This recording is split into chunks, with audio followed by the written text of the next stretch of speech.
Hi, everybody. This is Elenbaas from Nightlight Astrology. It is Monday, October 28th, and today I'm talking about the new moon in Scorpio, which came through late last night. And it was actually a new moon in Scorpio that was almost perfectly opposed to the planet Uranus in the sign of Taurus. So today we want to talk about that a little bit. I am going to talk about this new moon, about what you can expect from the lunar cycle ahead, given the starting point of this sun-moon conjunction opposite Uranus. Every new moon is a sun-moon conjunction, but this one opposite Uranus, very strong. So we're going to talk about that, what you can expect. I'm going to talk a little bit about the Senex and Puer today, which play into the themes of Uranus quite a bit. And we're also going to, I'm going to talk a little bit about a movie that I saw last night called The Lighthouse, which is pretty good. If you haven't seen it, it's good Halloween movie. At any rate, so that's where we're heading for today. All right, so let's get started by just saying that the new moon, this new moon in particular, really powerful scorpionic new moon. This is the sign of Mars, the autumnal feminine sign of Mars, a sign that is an indication of the need to initiate contact with darkness, something that I talked about in a few videos I made last week. But also at a deeper level, this Mars-ruled sign signals the need to initiate change, oftentimes in the negative, meaning to destroy something, to dismantle something, to make a change to something more forcefully, to let an emotional feeling of stagnation lead you to a breakthrough, the need to break through a limit or to break through letting go of something that you've been doing for a while. But Mars, it kind of presses the gas pedal and says, forcefully make changes and do it from a deep emotional place that's been brewing for a while. So like in a nutshell, a new moon in Scorpio is planting the seed that says, all right, it's time to transform. This is a key word that's often used for Scorpio.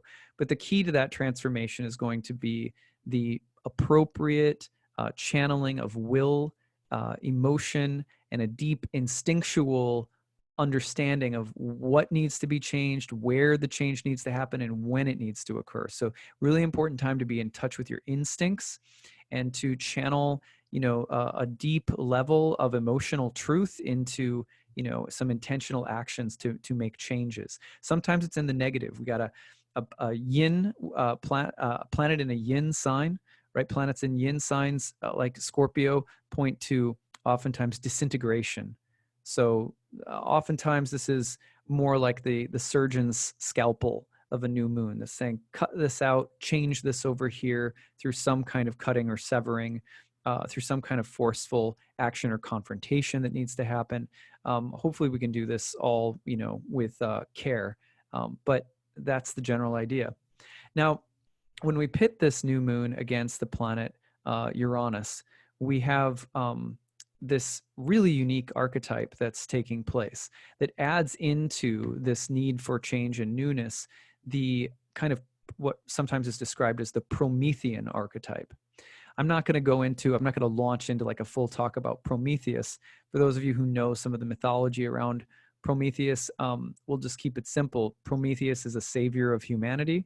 He is a kind of, in some ways, a Christ-like figure in ancient mythology who brings new ideas, new thoughts, new paradigms, and revolution to the people. He steals the fire from the gods, which represents their knowledge, their power, their something of their nature, and he steals it and delivers it to humanity when the gods are, maybe keeping it from them or something like that. So in this way, he's celebrated as a kind of cultural hero, a sort of a demigod type of figure, and so he is in that way related to everything that is interested in the initiation of progress, of breaking out of previous limitations, of sudden shocks or disruptions to the status quo or to the ruling order of things.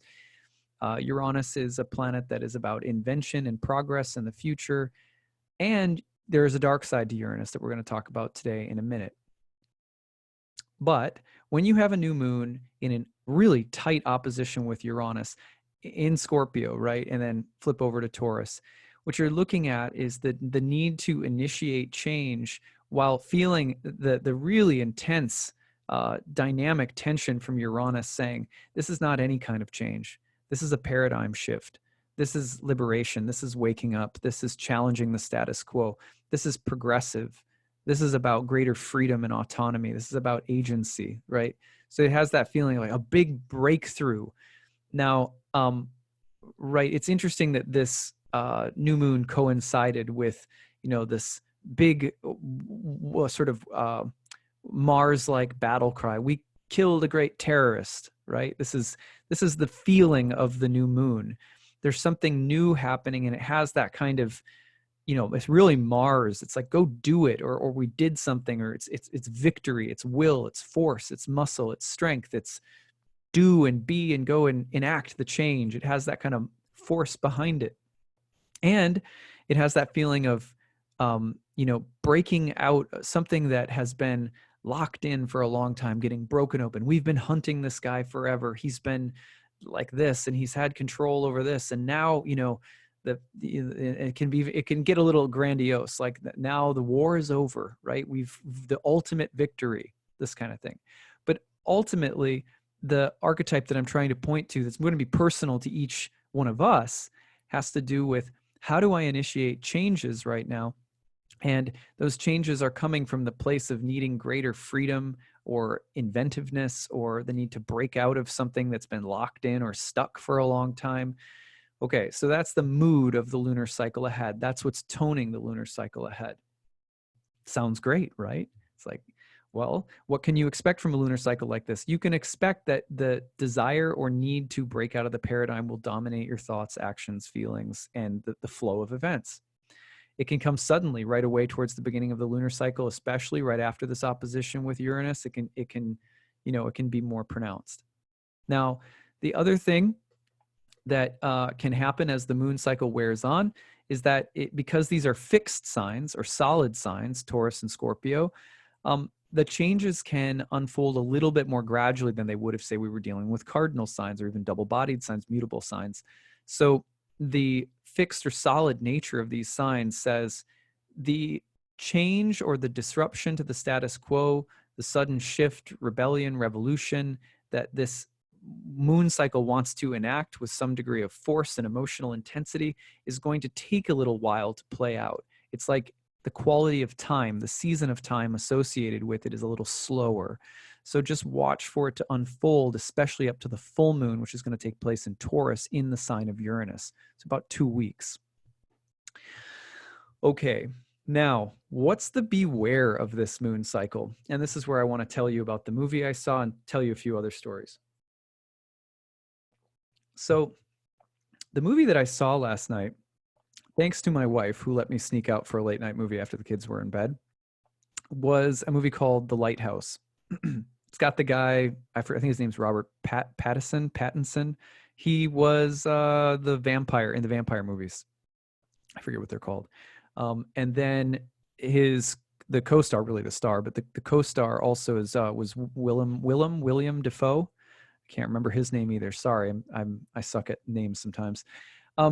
So the two of them were co-stars, and it was really, the whole movie was basically just the two of them. And they are lighthouse keepers. No spoilers, don't worry, no spoilers. They are lighthouse keepers on an island. And the relationship between the two of them over a long period of time of being on duty on this island, just the two of them taking care of a lighthouse, is at the center of the movie. One of the things that the movie entails is the relationship between a young man and the old sea captain who's kind of a veteran of lighthouse keeping. And so there's a young person who's new to it, and there's an old person who's been doing it for a while. So right away, if you're like me and you go to movies and nerd out picking up astrological and psychological archetypes, mythic archetypes, you're like, oh, there's the Senex and the Puer. Senex being like the old man, for example, the Puer being the young person, or the young man. And so right away you're like, oh, okay, we've got a classic Senex Puer thing, the old man versus the youth. And this movie is kind of this, it's a good Halloween movie, right? It says a dark kind of haunting atmosphere on this island, these two people, young man, old man, taking care of a lighthouse. And one of the things that the story revolves around is both the attempt to create some kind of meaningful relationship between the two, which is difficult. This is why, young people have such issues with their fathers or with elders or with authority, and authority has such problems with youth and so on. So there's that dynamic. And then there's also the dynamic where both of them have this really intense kind of inner desire to be the ones, and only one person can be up in the light tower at a time. And they both are kind of competing over who is the one to go up to the top of the tower and be with the light. So that's really mythic. First of all, you're tapping into like ancient religious and spiritual themes that are very human in nature, and that ultimately are also intensely Promethean and revolve around what we would use as the astrological planet Uranus. So it was really fascinating to me that this movie came out this past week, and it comes out right as this new moon in Scorpio is taking place. It's this deep, dark, broody movie. It's all in black and white. It's shot like right in the middle of the ocean on this island, very scorpionic. And yet it's also about this young man and this old man's relationship to coveting, lusting after, wanting to be up in the tower with the light. And so perfect explanation of our new moon. Like the new moon was perfecting as I was in the theater last night, and I couldn't believe it. I was like, oh my God, I didn't think I was getting into a perfect, vivid representation of such astrological symbolism going to a movie tonight. I had just read good reviews and was like, thought I would get out. Like I said, I see a movie like maybe once or twice a year these days. So, so for all of you who really want to tap into the Halloween spirit and maybe the archetypes surrounding this upcoming lunar cycle, check that movie out if it's playing near you. It was amazing, but be prepared. It's heavy. So at any rate, one of the themes that is explored in this movie, as I was saying, is the relationship to two people who both want to be up in the tower with the light. An old man and a young man, but they both have the same, and it's a kind of a competition. That's the premise of the movie. You could read that in like the little paragraph that the movie's advertised, right? So I'm not giving anything away, I promise. At any rate, the problem with coveting the light, the problem with Prometheus and the coveting of the light, it works like this. Basically, the shadow side of Prometheus, for every way in which Prometheus is a kind of cultural hero and a mythic hero and a figure of progress and inventiveness, illumination and brilliance, like the light, right? Just like electricity, the invention of electricity associated with Uranus. Light, brilliance, illuminate, come up with something new, tap into the power of the gods, right? That's Prometheus. That's Uranus.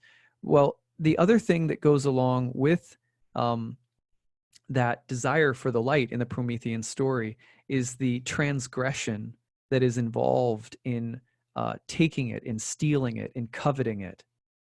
Okay, let's make a very simple example. In this day and age, one would probably agree, and anywhere in the world, that our standards of living in terms of our daily comforts in a lot of places around the world are better than they were 3,000 years ago. We're living like kings and queens, in fact, in that regard. We've got air conditioning, Imagine long ago, you probably had to be a king to have someone stand next to you and blow cold air on you with a fan, right? You know what I mean? Or an empress or something like that. But we live in luxury and comfort and medicine. There's things that people can't die of any longer. There are standard of living is in many ways better. So that general idea that in a Promethean sense, things have improved. Things have gotten better through technology, through progress, through invention, through brilliance. We have captured something of higher magic, higher power, and brought it to Earth. And really, like, one of my favorite jokes from a comedian ever that I heard was from Louis C.K. He was talking about how he was like, people are so arrogant. We're riding through the air at 20,000 feet, and the flight attendant comes on and says, well, we're very glad to announce that there's Wi-Fi available for all of you. It's like, I think back when Wi-Fi was first a thing on airplanes. So go ahead and you can dial it up and do it. And, 5-10 minutes later or whatever, the Wi-Fi goes out. It doesn't work.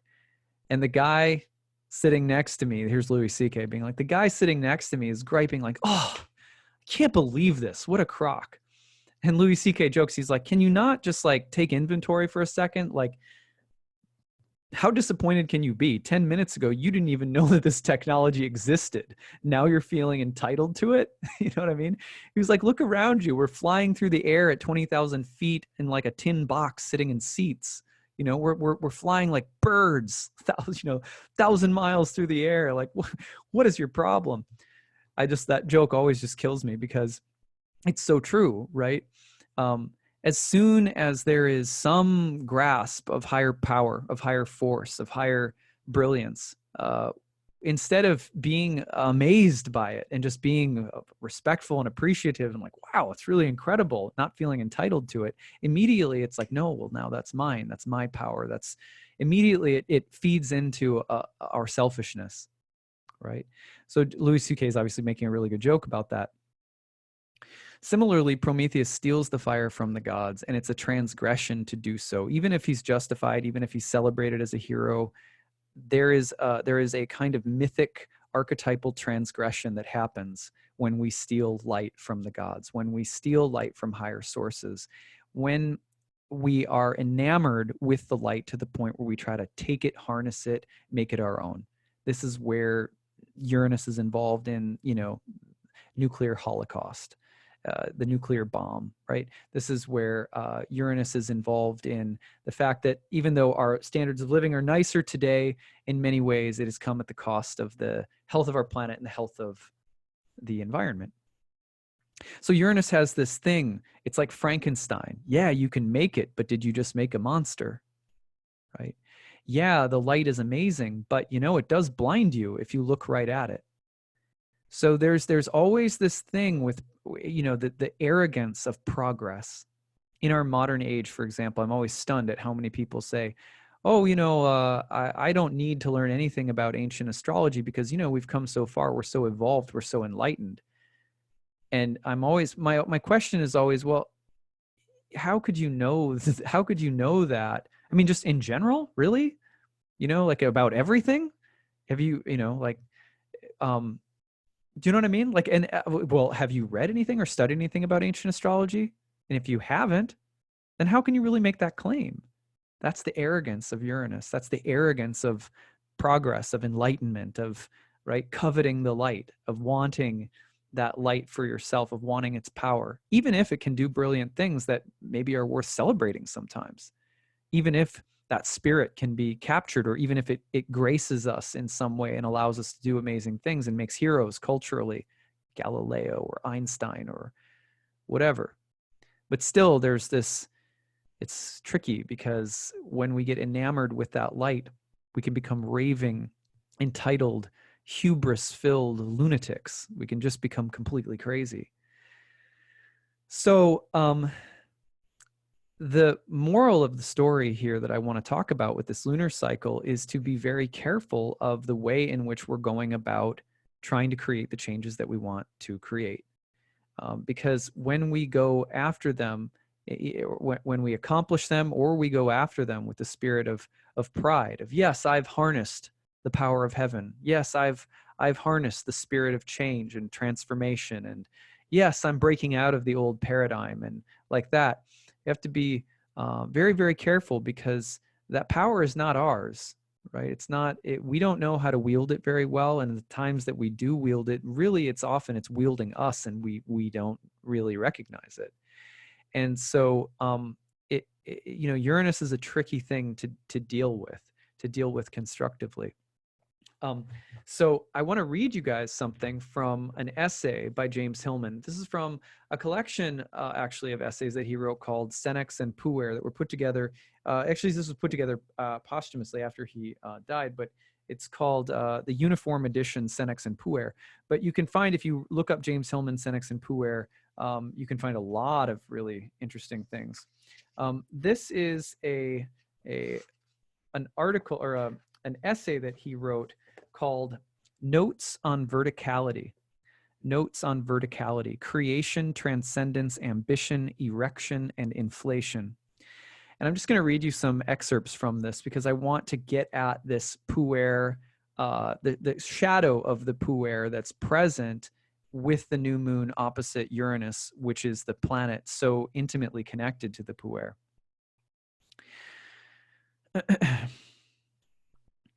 Characteristic of Puer creativity is the envisioned project spurting up from the unknown or alighting out of the blue. That's what this new moon cycle can also present. Without precedent, acausal, self-generated, just an explosion of creativity and the need to change and revolutionize things. He says, the gift depends on no one, not even on the gifted person who receives it. That's very important. Shooting in from the dark beyond as inversions of the autochthonous imagination, these little hunches of extraordinary power have been imaged by folklore and myths as elves, dactyls, phallic fingers, cabirioi, I don't know what that is, cabiroi, dwarves, and as the green sprouts and flowers among which Eros appear. Whether the place of origin is above or below, whether angel descending or dactyl emerging, what matters is verticality. The break in and break with the horizontal outlook of the daily world and its incessant continuity. The sun rises, the sun sets. I get up, I brush my teeth, I eat my oatmeal, I go to work, I sit in the cubicle. That's the horizontal world that Hillman is talking about. Suddenly something breaks through and just goes, whoosh, rockets us upward and outward of the vertical field of reference. This is Uranus. A flash, not a foothold, the whisper of a wing, a passing angel, or, as they once said of such breaks in continuity, Hermes passing. And Uranus, of course, early on compared by modern astrologers to like a higher octave of Mercury. Robert Schmidt did compared it as well, early, the famous Hellenistic astrologers, the modern era. He says, consciousness crystallizes into a new and strange, yet nostalgically familiar structure. The radical has broken the regular. This is the creative effect of the Puer. Because for Puer consciousness, transcendence to everything given becomes ascendance over everything given. Upwardness directs all endeavors. The spirit must soar. Eros must flame.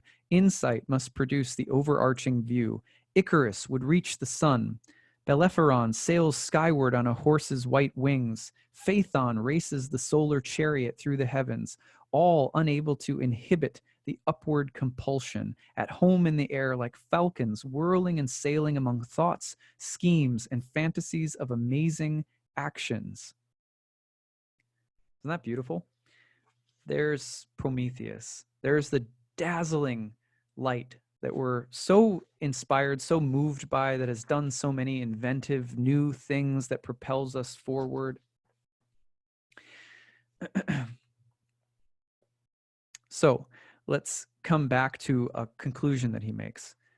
The insights gathered in this chapter may be drawn to a conclusion. Puer inflation is neither an escape from harsh reality, nor the omnipotence fantasy of a mother-complexed ego, nor a renegade overweening ambition compensating for failures in the mundane.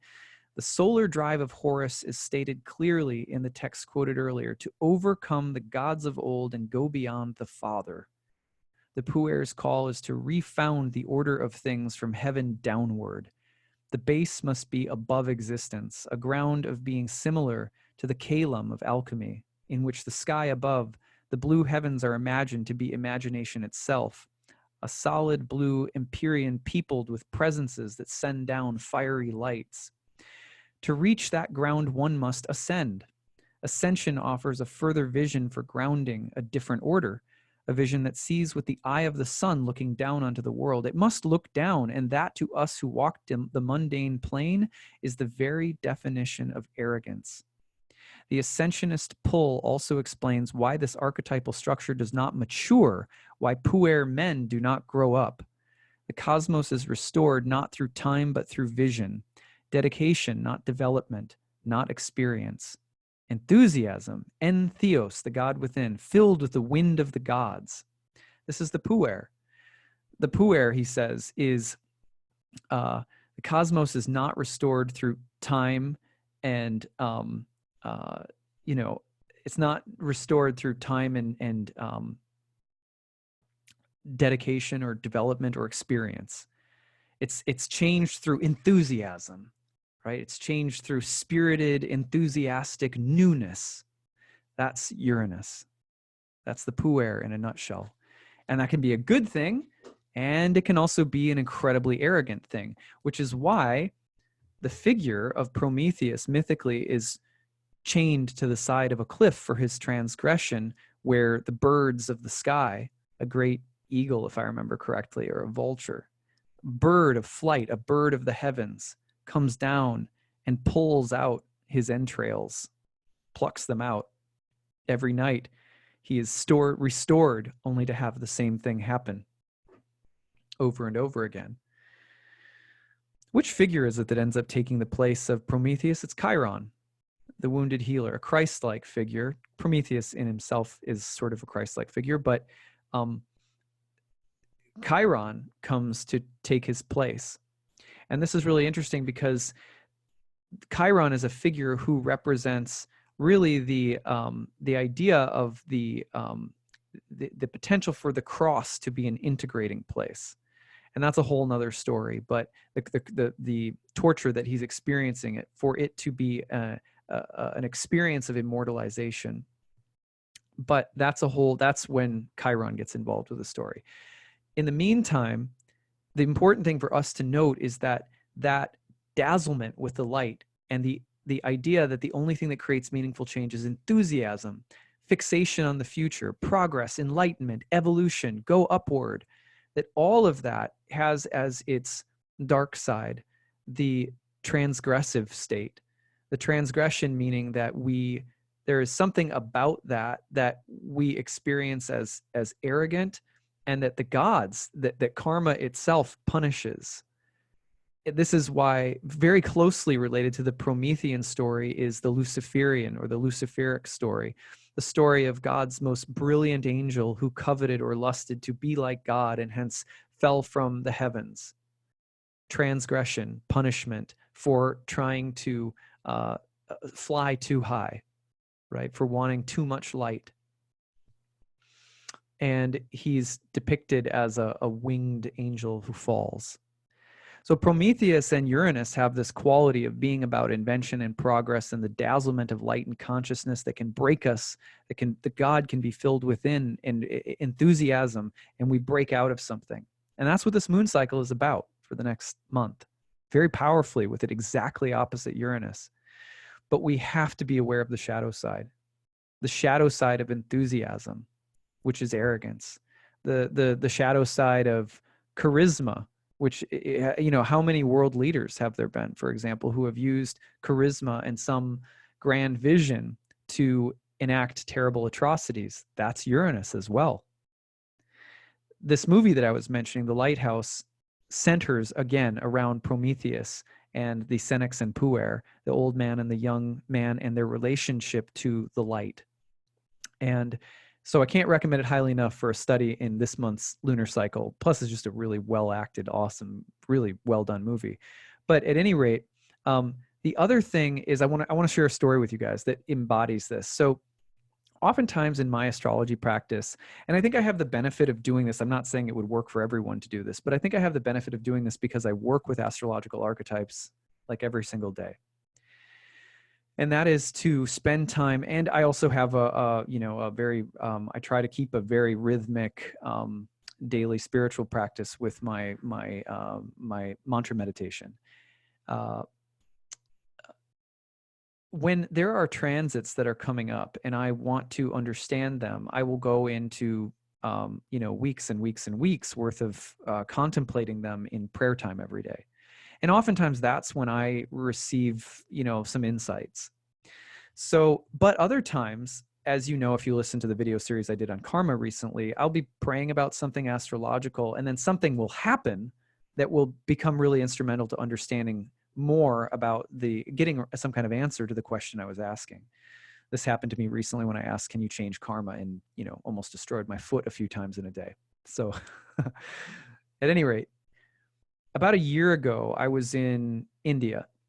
And when I was in India on pilgrimage with the Bhakti yoga community in Calcutta, in north of Calcutta, in Mayapur, when I was there, Uranus was preparing to enter Taurus again after a brief retrograde back into Aries. And the thing that was, this was last winter, spring of 2019. The thing that was really incredible about it was while I was there in India, I ended up doing a lot of prayer in a pretty, sacred location about the inner archetypal meaning of Uranus entering Taurus.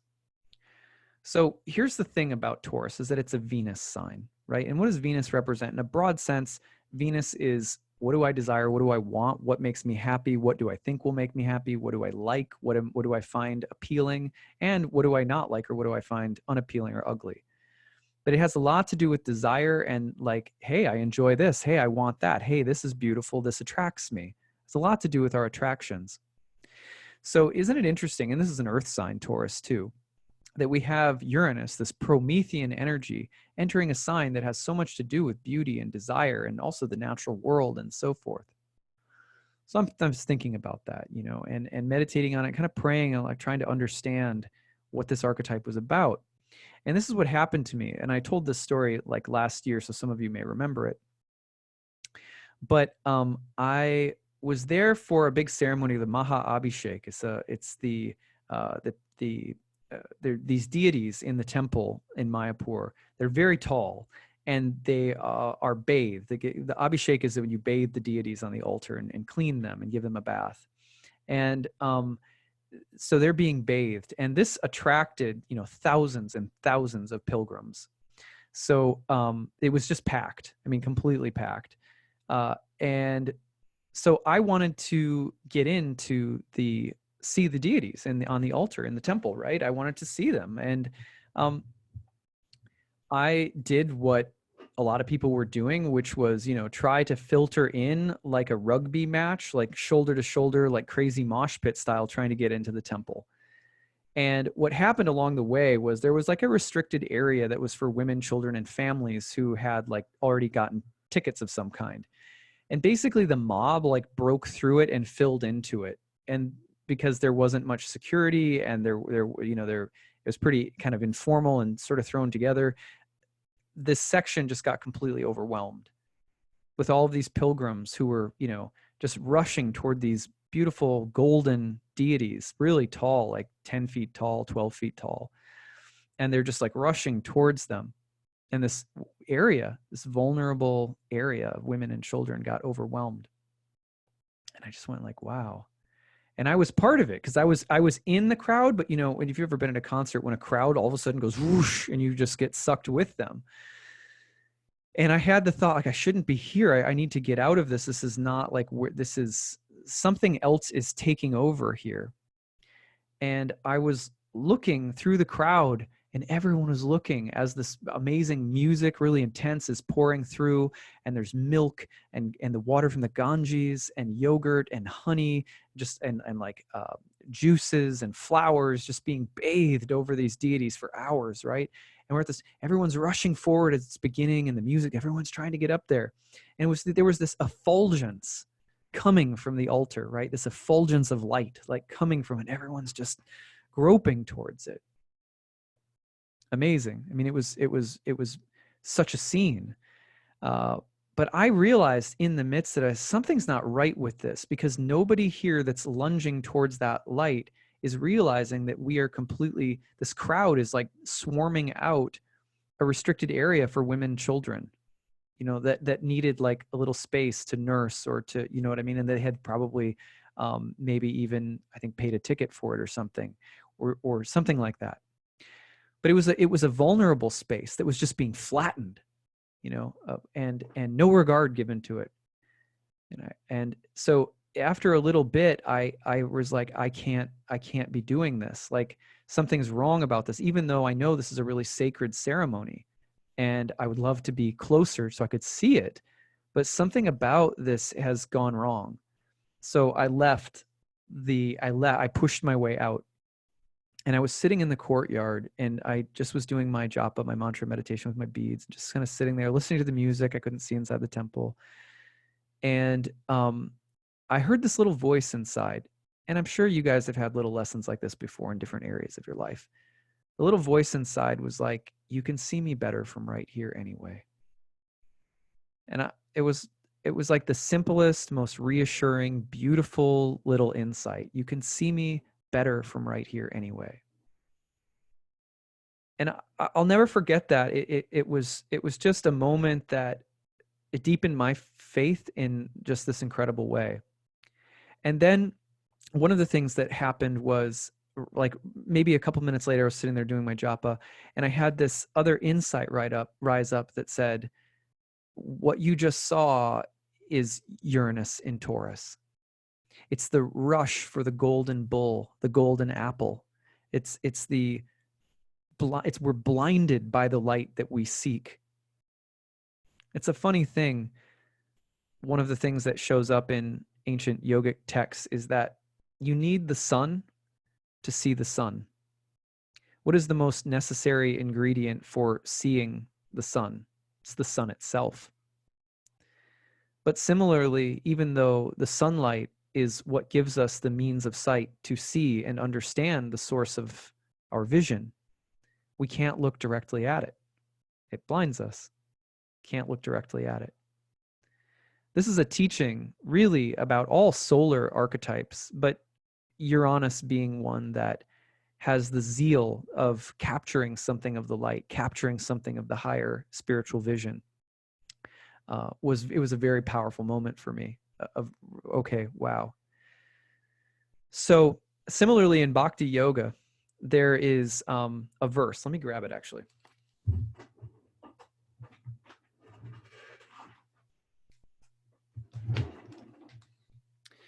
This is from one of the Upanishads, and it's one of my favorite verses, really, of all time.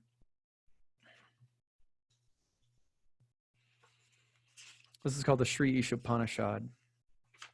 There's only, I think, about 17 mantras in this Upanishad, but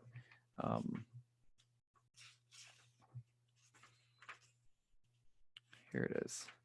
Sorry, guys.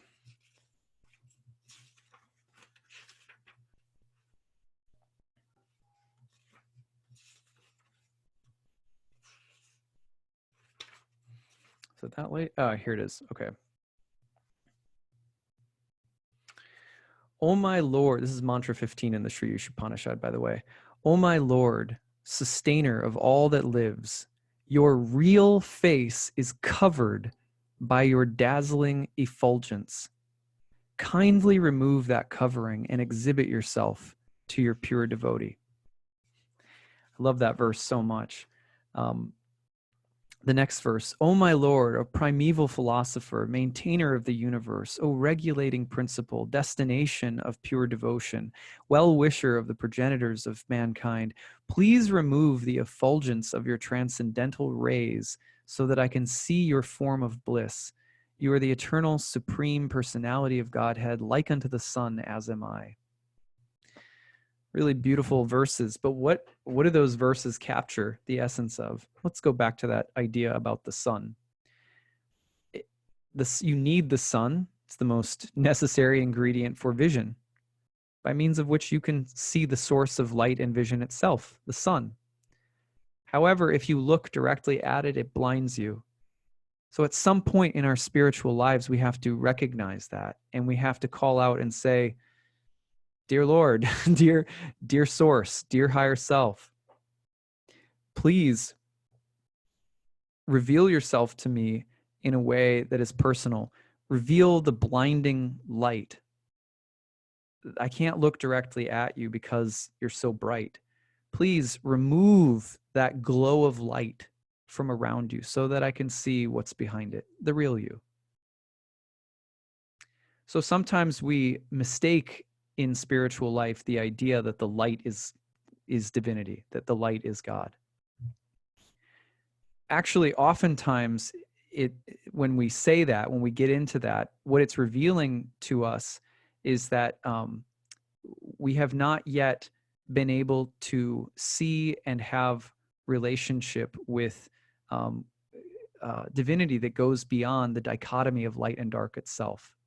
That little voice after you leave the sanctuary because you can't get up to the altar because of the rushing throngs of people trying to get to the golden effulgence, that says, you can see me better out here anyway.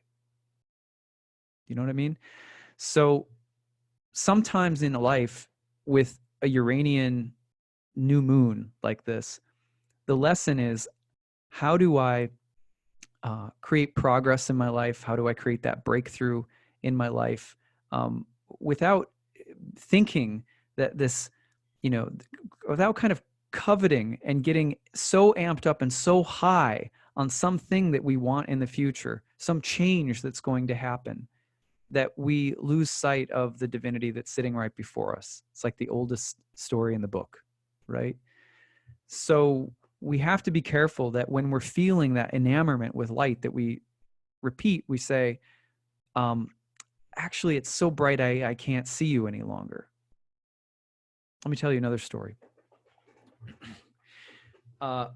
When I was first studying astrology, one of the benefits that I had of studying astrology was that for about the first 3 to 4 years of my studies, I was drinking ayahuasca regularly.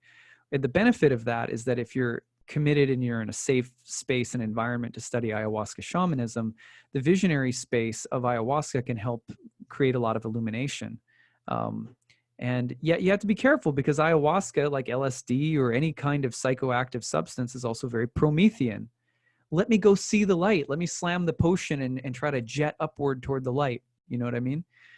But the real work of ayahuasca or of any kind of trip upward is, how do we bring it back in and integrate it?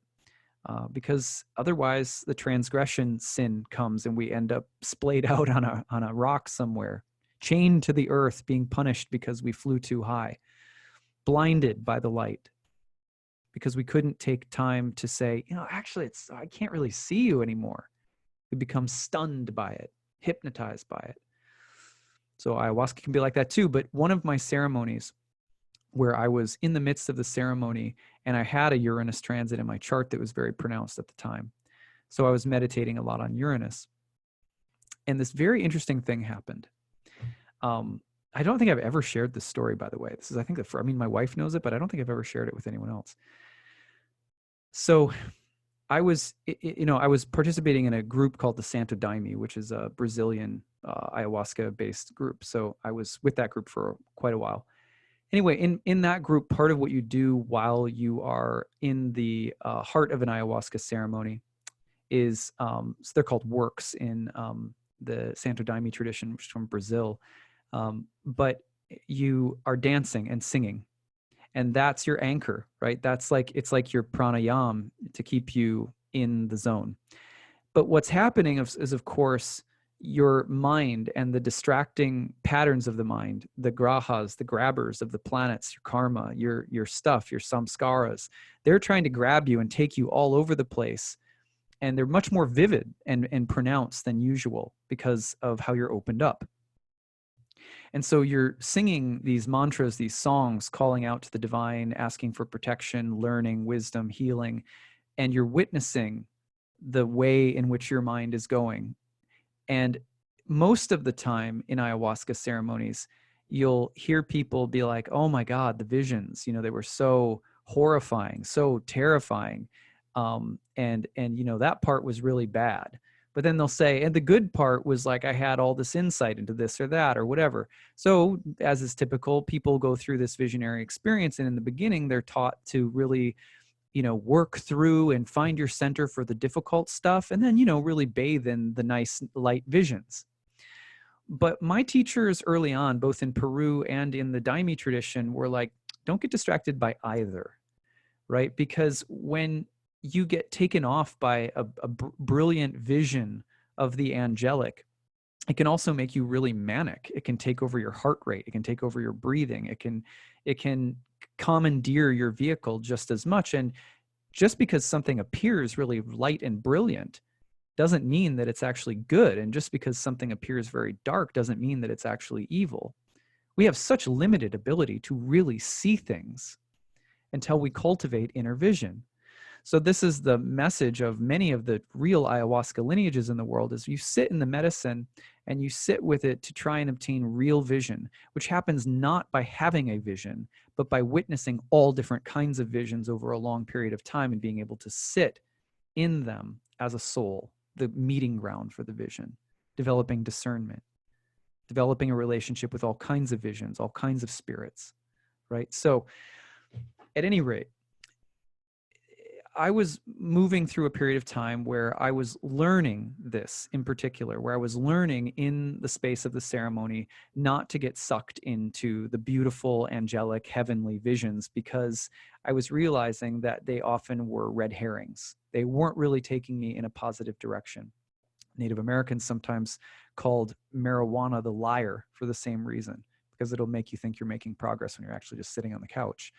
So, right. So, not trying to make a judgment. I'm just saying this is a facet of these kinds of psychedelic experiences. What to speak of any state of reverie where you're just lost, makes you think you're going somewhere, that all this progress is happening. Look at the New Age. What do the New Agers say? Most New Agers are like, oh, everything is so progressed, so evolved, so up here, level 10, right? And it feels like they're drunk on something. And if you're someone who looks at the world evenly and sees the good and things that are progressing, you see the bad, you see things that are regressing, you don't like it when someone comes in with a grand narrative about how awesome everything is. You're just like, wait, hold up. Look, like maybe you're staring at the sun a little too long. You know what I mean?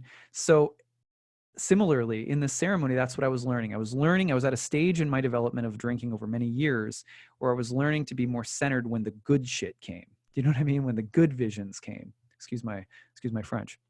So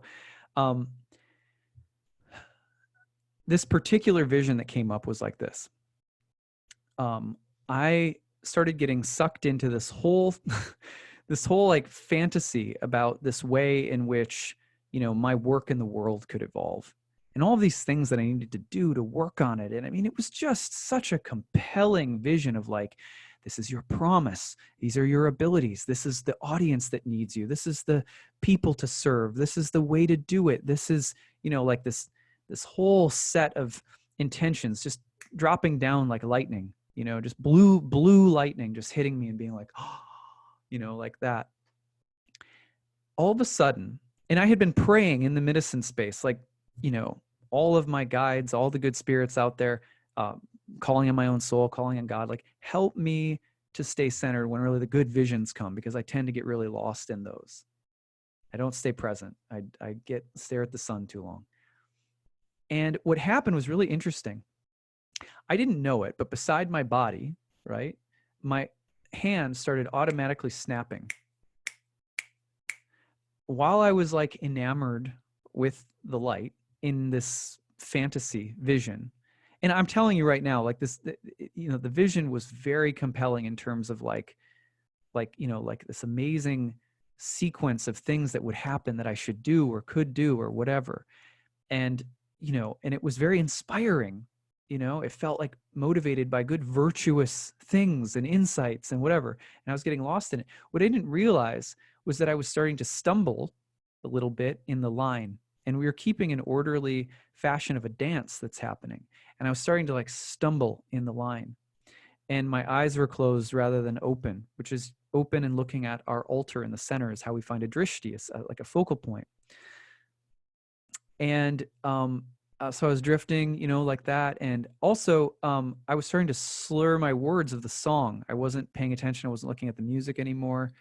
And all of a sudden, my hand automatically started going, like, get back to the beat, dude, right? Like, come back to the music. You're falling out, right?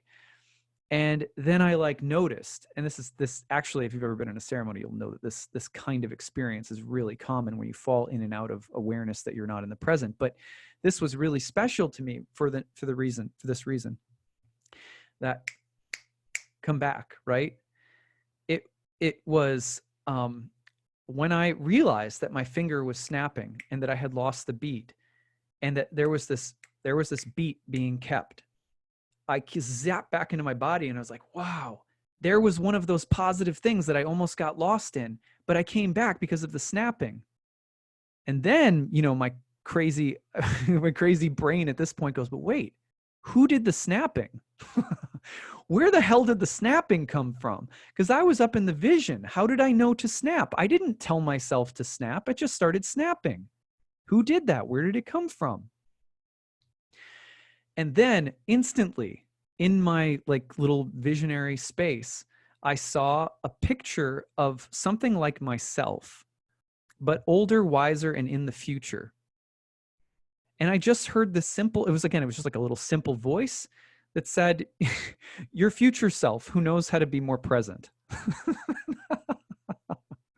And I was like, thanks. If you're sending some mojo backward from, backward in time to me from a future, more, mature position, that's awesome. Is that even a thing? Can that happen? What the hell? You know what I mean? It was so mind blowing to me. But then after the ceremony, as I reflected on it in kind of the dawn after, these are long ceremonies, they go like all night long. In the dawn of the morning, as I was sitting and contemplating everything that had happened, I realized something really simple, which was that the vision that I had of the future had taken me out of the rhythm of the present, right? Simple insight, not a big deal, but a simple insight. But it showed me how vivid and overwhelming this particular vision was and how enamored I had gotten of it. And then it contrasted it with the appropriate vision of the future.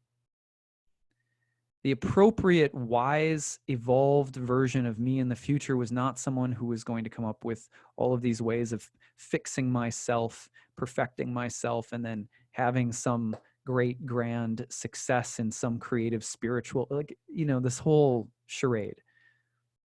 No, the future, the real future, was apparently a more mature version of myself saying the only important thing that you need to know right now to grow into a good future, just come back to the present. Just come right back to the present. So now, if you think that's strange, this is something else I've never really shared with anyone. I think my wife knows about it too. But since that time, I've been a meditator a long time, and I meditate daily. That's a part of my practice. And to today, if there are times when a really overwhelming kind of trance is coming through and it's really kind of enamored and positive, my hand starts snapping. And I remember that little vision of myself as sort of like an older, wiser version of myself in the future. And that little memory of like, it's your future self. This is all that you need to know about the future, is that I'm sending you a message backward in time to get back to the present.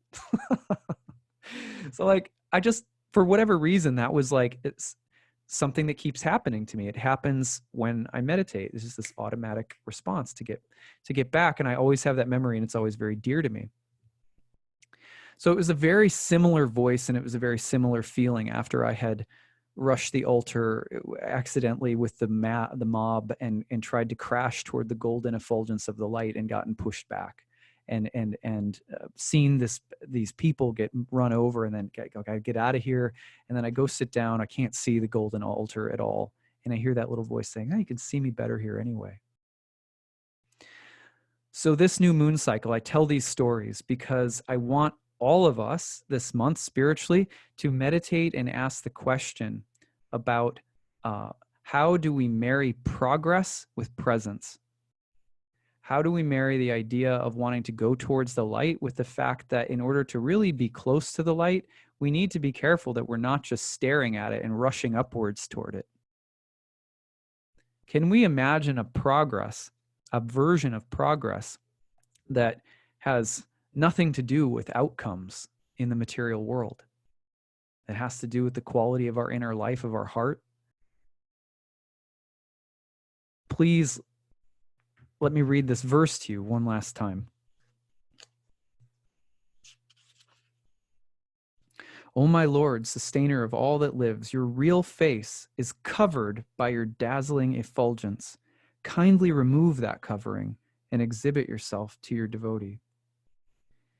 O my Lord, O primeval philosopher, maintainer of the universe, regulating principle, destination of the pure devotees, well-wisher of the progenitors of mankind, please remove the effulgence of your transcendental rays so that I can see your form of bliss. You are the eternal supreme personality, like unto the sun as am I. So I wish you a good month ahead. I wish you a month filled with the progress of real presence. And I wish you a month filled with breakthroughs that are also anchored in consciousness and not just the stuff that we might need to change right now, which might be a legitimate part of it as well, of course. So I'd like to hear from you guys. How is your month going? Tell me about it. Please tell me about how this moon cycle's hitting you over the next week. I'd love to hear that too. Or the next couple of weeks ahead, we'll be doing more videos on different things. I want to remind you that you have 3 days left to register for my upcoming Ancient Astrology for the Modern Mystic course. It's a 1-year program in ancient Hellenistic astrology. It is great for people who know nothing about astrology. It is also great for people who have studied modern astrology exclusively but have never studied ancient astrology. This is ancient astrology that comes from the Greco-Roman period. It's very similar to Indian astrology.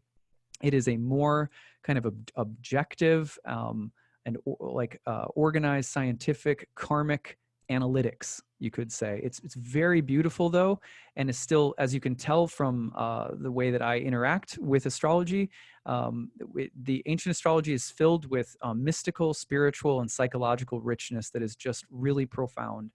So if you want to come deep in your spiritual practice, your spiritual love of astrology, if you want to read for other people, people come to my course for personal reasons or professional reasons, or not knowing exactly why, but just being like, I love astrology. I need to know more about this. So if that's you, you've got 3 days left to capitalize on the early bird registration payment, which is $12.99 if you pay up front. There's 30 classes in the year, plus 12 more guest professional lectures from the field that come in and speak with us. There's bonus material, optional homework, quizzes. You can take the class by being there live each week online. It's on Saturdays from 12 to 2:30 p.m. If you can't be there live, that's Eastern Time, United States. If you can't be there live, you can take the program remotely. I have people from all over the world who follow along with my class and watch the replays of the live classes. So check that out. 3 days left to register using Early Bird. There are payment plans. There's also need-based tuition if people are experiencing financial hardship for any reason. Check all that out on the certification course of my page at nightlightastrology.com. And I will look forward to hopefully seeing some of you in class soon. Okay, take care, everyone. Bye.